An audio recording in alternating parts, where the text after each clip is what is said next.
పేట ఎల్లమ్మ ఆలయం. హైదరాబాద్లోని బల్కంపేట ఎల్లమ్మ ఆలయాన్ని సందర్శిస్తే అష్టాదశ శక్తిపీఠాల్ని దర్శించుకున్నంత ఫలమని చెబుతారు.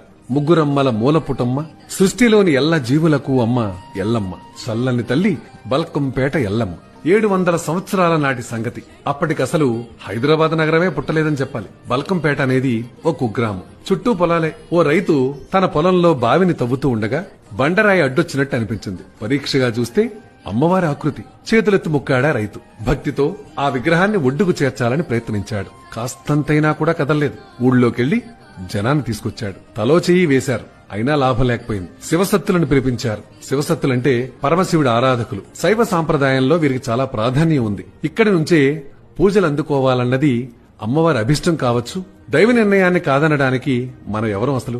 సలహా ఇచ్చారు శివసత్తులు. అమ్మవారిని రేణుకాంబగా గుర్తించింది వీళ్లే. మూల విరాట్టు బావి లోపల ఉండటంతో భక్త జనం ఒడ్డున నిలబడే పూజలు చేసేవారు. కొంతకాలానికే రేణుకా ఎల్లమ్మ మహిమలు చుట్టుపక్కల ప్రాంతాలకు విస్తరించాయి.